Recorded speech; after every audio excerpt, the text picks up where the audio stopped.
네, 정주진 박사님, 안녕하십니까? 네. 네, 반갑습니다. 예, 또 시국이 보니까 탄핵이, 또 윤석열 대통령 탄핵이 인용이 되고, 지금 또 차기 대통령 선거 일정을 또 이렇게 맞이해야 되는 그런, 지금 이제 또 시국이 되었습니다. 참 탄핵 인용에 대해서, 참 만감이 교차되는 그런 입장이 아마 보수 우파에서는 상당히 충격적으로 지금 받아들여지고 있는 것 같은데, 근데 우리 학자적인 입장에서는 그래도 이 민주주의 본질적인 부분 또 생각을 또 해볼 필요가 있다고 생각합니다. 즉, 국민 대다수, 즉 5천만 국민이 뽑은 대통령을 국회의원 200명이 탄핵 소추를 하고, 헌법재판소가 또 탄핵 심판해서 또 파면을 시키는 이 부분이 민주주의의 근본적인 작동 원리에 과연 맞는지 한번 그것도 우리 어떤 학자들의 하나의 과제일 것 같은 생각이 듭니다. 그래서 이런 우리 현 지금 탄핵 정국 이 시국에 또 한편으로 우리가 이 과거 4.19 혁명 시기에 또 4월 19일부터 5월 20일간 그 과정에 계엄과 또 여러 정국의 어떤 관점, 즉 박정희 대통령이 송교찬 육군 참모총장에 대해서 퇴진을 건의하는 요구하고 건의하는 그런 부분이 이제 좀 우리 오늘 공부할 부분이라고 봅니다. 그래서 지난 시간에 우리가 이승만 대통령이 하야 성명을 발표한 다음 날인 1960년 4월 27일 미국 국무성이 송교찬 계엄사령관을 내세워서 군사정권을 세우리 했으나 김정일 그때 국방장관이 반대해서 무산된 사실을 이제 우리 독자들한테 소개를 했었죠, 그죠? 근데 또 한편으로 그 당시에 원주 제1야전군 사령부에서 이종찬 육군 대학 총장을 내세워 쿠데타를 또 시도한 사실이 있었다고 하는데, 이번 시간에 그에 대해서 좀 설명을 해 주시죠. 특히 또 이종찬이라는 동명이인이 또 우리 전 국가정보원장도 있었고 하니까 그 부분도 조금 가미해서 설명을 해 주시면 좋을 것 같습니다. 그래서 이제 옛날 중국 사기책에 보면은 낭중지추라는 말이 있어요. 낭중지추. 저도 자주 인용하는 데 따릅니다. 주머니 속에 송곳. 이래가지고 아주 빼어난 사람은 숨어 있어도 저절로 남의 눈에 띈다. 이런 말이 있는데, 이제 이승만 대통령이 하야하고 권력의 진공 상태가 발생했지 않습니까? 그러니까 그때까지 낭중지추, 주머니 속에 있던 송곳들이 세상에 드러나기 시작합니다. 그 상황에서 대표적으로 누구죠? 군부에서는 이제 이종찬. 그래서 이종찬은 국정원장을 지낸 이종찬하고 한자까지 똑같은 사람인데 동명이인이에요. 동명이인이죠. 그리고 이제 신상 기록을 보니까 국정원장을 했던 이종찬 그분은 1936년생이고 그리고 오늘 저희가 말씀드리려고 하는 이종찬 장군은 1916년생. 1916년생. 박정희 대통령이 1917년생이니까. 그 비슷해. 일제 강점기 때 태어난 사람이죠. 다른 사람입니다. 그래서 이제 지금 4.19 혁명 직후의 상황이 지금 상황하고 비슷합니다. 지금도 권력의 공백 상태죠. 그렇죠. 이게 이제 일제가 갑자기 항복하고 난 4.28일로 직후에 해방공간 그리고 4.19 직후에 권력의 공백기가 그 상황과 지금 유사한 상황이 전개되었습니다. 65년 전에. 이승만 대통령이 하야를 한 게 4월 26일이죠. 26일 날 방송으로 내보내고 정식으로 이제 행정문서로 저쪽 국회에 통과한 거는 4월 27일. 그래서 보통 4월 26일로 보는데 그렇게 이승만 대통령이 하야하시니까 이제 군부에서 그걸 이제 보고 이제 낭중지추, 네. 숨어 있던 빼어난 인물들이, 야, 군도 개혁을 해야 되겠다. 이 자유당 부패 정권도 물어갔다, 이제. 그럼 새 세상이 왔다. 그럼 4.19 혁명은 부정선거에 거리로 뛰쳐나온 사람들은 학생들인데, 그는 뭐 하고 있느냐. 그리고 또 4.19 그 상황을 보면서, 그 당시에 이제 강원도 원주의 제일 야전군 사령부. 제1군.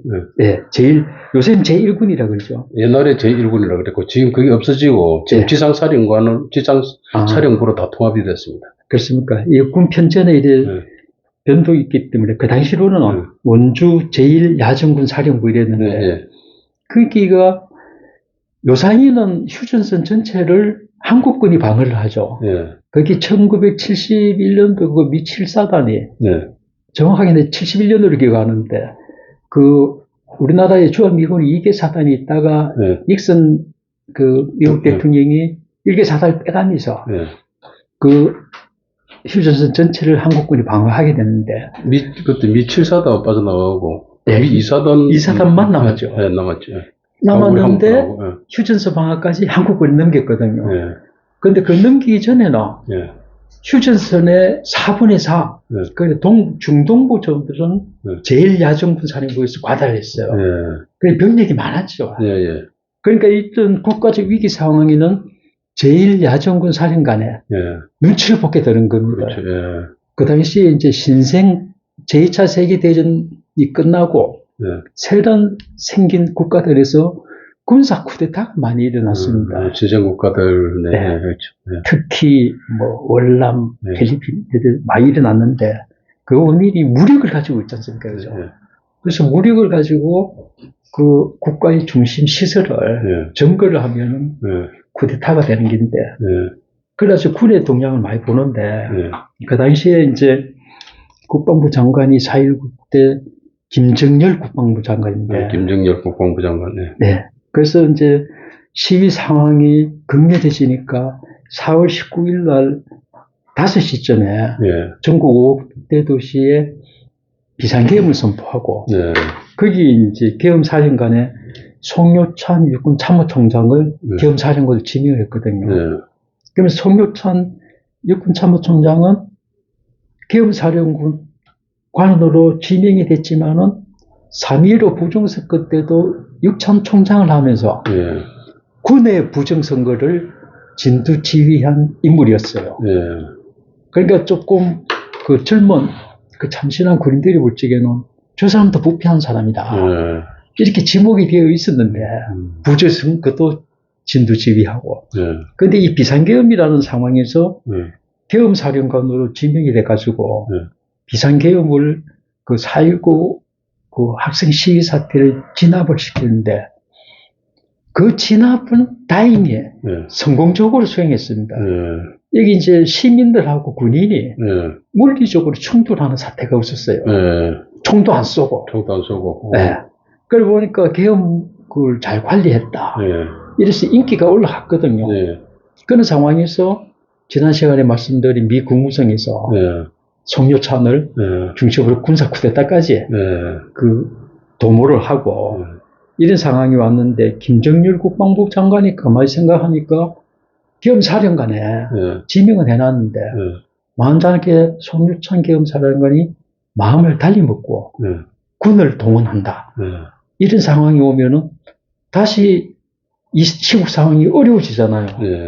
그래서 그 당시에 김정일 국방부 장관은 계엄을 선포하면서 그 계엄 병력을 그 서울 근처 이제 가평에 주둔하던 15사단을 계엄군으로 서울 시내에 투입을 했는데 그 계엄 15사단 사단장은 이제 조재미 준장 원사탄이었는데 만약에 15사단장하고 송육찬 사령관하고 결탁을 해서 쿠데타를 일으키면 굉장히 돌발적인 상황이 오니까 김정일 국방부 장관은 그 돌발적인 상황을 예방하기 위해서 그 서울 중심 외곽 중랑천 요사이는 뭐 중랑천이 개발돼가지고 그쪽에 상도등 이쪽에 다 도시화가 됐는데 이때만 해도 불판이었거든요.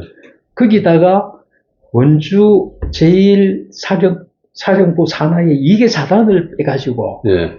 거기다가 배치를 했어요. 예. 이 2개 사단은 서울에 진입한 15사단하고 병력을 예. 경계 감시하는 예. 그런 임무를 맡은 거죠. 예. 그런데 이제 그 원주 제1야전군 사령부의 사령관이 유재흥이었습니다. 유재흥. 네, 쓰리스타 중장. 이 양반은 육군 참모차장을 네. 3번이나 하고 네. 차기 이제 육군 참모총장으로 그 유력시에 됐던 사람인데 네. 4.19가 일어날 때까지 네. 별세 딸고 4개를 못 달았어요. 네. 이제 평시에 14을 달아주는 게 좀 어려운 상황이었죠. 전쟁이 끝났으니까. 그 당시에 전쟁이 끝나니까 병력을 감축해야 된다. 이런 여론도 많았습니다. 국가 예산도 부족한데 군대를 이렇게 전쟁이 끝났는데 유지해야 되냐. 그 이승만 대통령도 그런 고민을 많이 했고. 그러다 보니까 군이 진급이 그것도 휴전 상태인데. 휴전 상태인데도 불구하고 전쟁이 끝났으니까. 그러니까 이제 자유민주 체제, 자본시장, 자본주의에서는 그 판단을 잘해야 되는데 2차 세계대전이 끝나니까 2차 세계대전이 미국, 영국, 소련, 연합국하고 그리고 제국주의, 독일하고 일본하고 이탈리아하고 싸움 아니었습니까? 근데 전쟁이 끝나자마자 미국은 그 자본주의 체제에서는 전시물자라든가 모든 자원을 군사동원 체제로 가면은 자본주의가 제대로 작동을 안 하는 겁니다. 예산도 많이 나오니까. 그래, 그 당시에 2차 대전 말기에 루스벨트 대통령이 갑자기 죽으니까 그 대통령직 위반 트루먼 대통령이 전쟁이 끝나자마자 이제 평화가 왔다. 이래갖고 미국 군인을, 해외에 있던 군인을 다 감축하고 미국으로 끌어들였어요. 예산도 감축하고. 그에 비해서 소련은, 스탈린은 해외에 나가 있던 군대를 그대로 진출시켜가면서 거기다 위성정권을 세우고. 전 세계의 그 공산화 전략. 그리고 중국 본토도 그 공산군하고 국민군하고 싸워가지고. 모택동이. 그 모택동이가 이길 수 있는 결정적 승리도 일본군이 후퇴하면서 갑작스럽게 만주에 있던 무기 같은 걸 다 인수를 한 겁니다. 그게 결정적으로 군사력의 바탕이 됐는데 이런 식으로 우리나라도 이제 전쟁이 끝나니까 이 자본주의 체제라든가 이런 상황에서는 물자를 군대만 동원하겠죠. 감축권이 있으니까 진급이 늦은 거예요. 국민적 분위기가 그렇게 흘렀다. 그러니까 이제 군인들의 역할이 있었죠.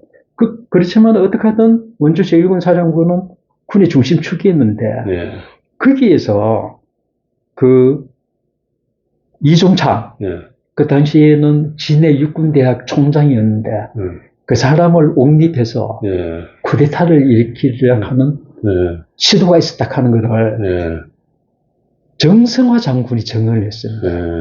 그 독자 여러분도 잘 아시겠지만 정성화 장군은 1979년 12.12 사태 때 11.6 사태 11.6일 끝나고 12.12 사태 12.12 사건 때 전두환 보안사령관 측에서 12.6 사건에, 그러니까 12.6 사건은 박정희 대통령 시해 사건이죠. 그렇죠.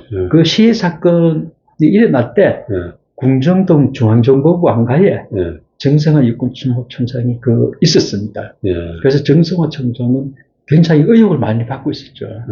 그래서 그 당시에 전두환 보안사령관 겸 합동수사본부장이 그 김재규 반란기도 방조 혐의로 정성화를 체포를 하면서 12.12 사건 때 무력 충돌이 일어난 이런 사건인데 그때 이제 정성화 장군은 육군 참모총장직을 잃었죠. 그래 잃었는데 그 한 10여 년 뒤에 정성화 장군이 월간조선의 조갑제기자하고 인터뷰하면서 그때 제1군 사령부에 그때 이종찬을 내세우는 쿠데타 시도가 있었다. 이런 걸 정언을 남겼어요. 그런데 정성화 그분은 어떻게 알았나? 그 당시에 이제 1야전군 사령부 사령관이 유재흥 중장인데 그분이 비서실장을 했다는 거예요. 대령을 달고. 네, 그 당시에는. 근데 이제 그 당시에 이제 정성화 장군의 이야기를 들어보면 그 당시에 4.19 상황이 급박하게 돌아가니까 1야전군 사령부의 부사령관이 민기식 하는 분이 있어요. 민기식. 민기식. 예. 예. 이분도 이제 5.16 끝나고 예. 군의 주체 세력으로 성장한 사람인데, 예. 그 당시에 이제 민주당하고 예. 가까운 사람으로 예. 좀 군에서 지목을 받았답니다. 예. 그래서 이제 유재형 사령관이 예. 사령관에 가가지고 예. 그 유재형 사령관 전임은 송여천이었고 유재형 사령관은 1959년 2월 23일에 부임을 했는데 그거 가서 부임해가지고 그 당시에 자유주의당 실세했던 이기붕 씨가 예. 아니 민기씨 그 양반 민주당 사람인데 예. 왜 데리고 갔냐 예. 이렇게 항의를 왔더래요. 예. 그래서 유재형 사령관이 정치 중립을 지킨다. 예. 근데 정치 참여 안 한다. 예. 이래서 잘못해갖고 돼 있었는데, 예. 4.19가 일어나니까, 예. 이제 정성화 그 당시 비서실장이 정은입니다. 예. 그 민기식 이분이 예. 군의 입장을 좀 정리해야 한다 했나. 이 시국이 어려운데, 이래 이제 사령관한테 유재형 사령관이 건의하니까, 그 유재형 사령관이 예. 상하 군단장이 5명이었는데, 예. 이 군단장 5명 중에 4명도 중장이었답니다. 서 있었다. 그래, 그 당시에 이제 그 대장을 소화를 안 되니까 중장에서 예. 많은 정체가 돼 있었던 거예요. 예. 그래, 4명 중에 그 의견을 들어보니까, 그 한결같이, 지금 이거 이승만 대통령이 안 물러나면, 예. 이 시국이 수습이 안 된다. 예. 그 이승만 대통령이 물러나야 된다. 네. 이래 결정이 돼가지고, 그걸 그 당시에 일본 참부처 차장, 예.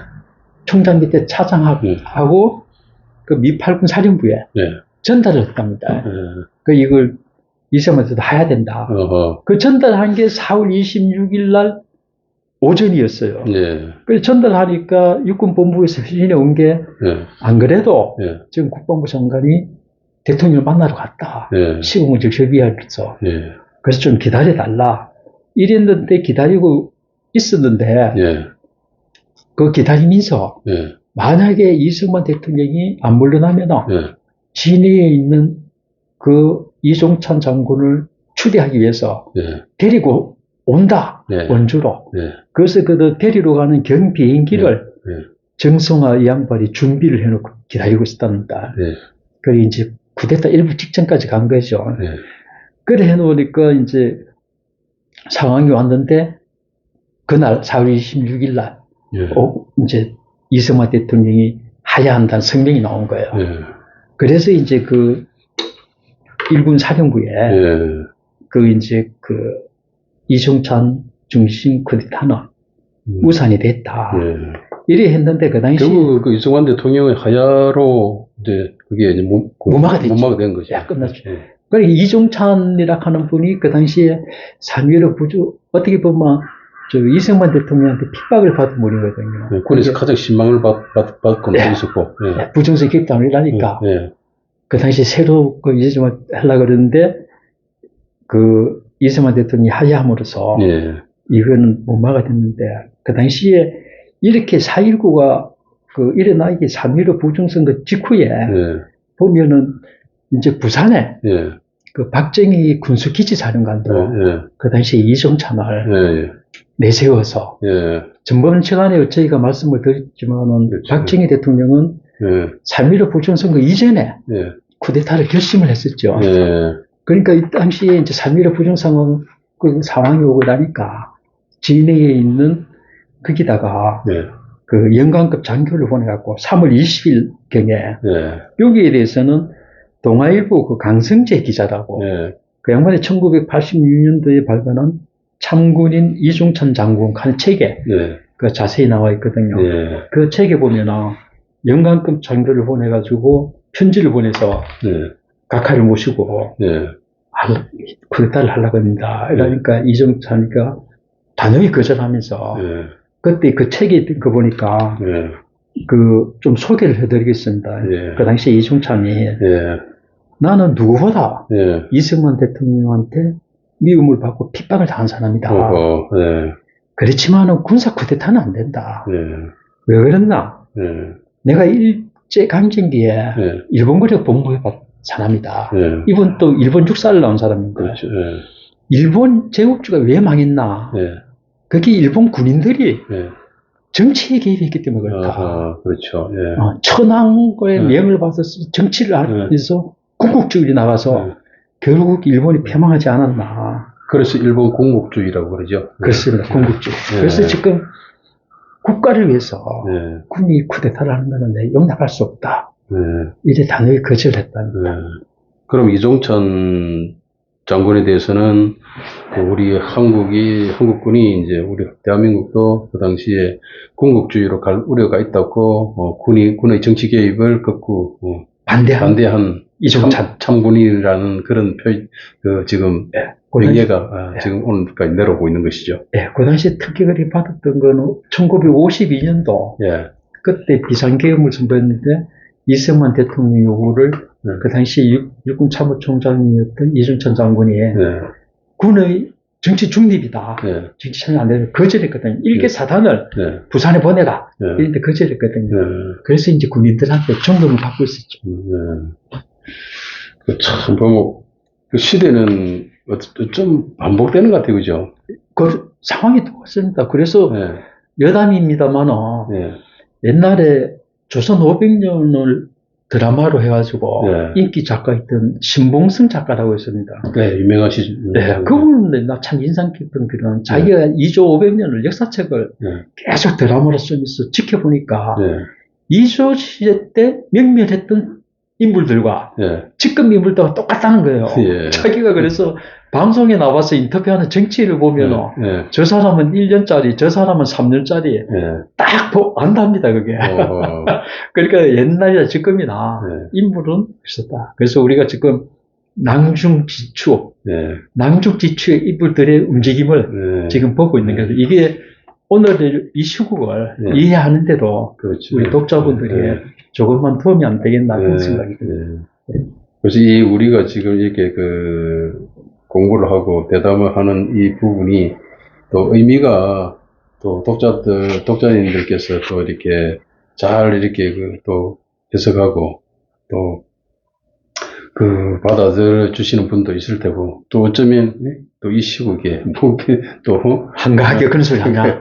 이렇게 또 이렇게 폄하 내지는 조금 이렇게 부정적인 이렇게 그런 시각으로 볼 수도 있을 소지가 있는데, 어쨌든 저희들은 어차피 공부하는 입장이니까 학자적인 입장에서 계속 이렇게 우리가 시대적 흐름, 우리 정부 활동의 역사를 공부를 하면서 그 본질적인 부분을 조금이라도 우리가 캐내려고 하는 그런 자세로 계속 공부를 했으면 좋겠습니다. 자, 이번 시간은 여기까지 하겠습니다. 네.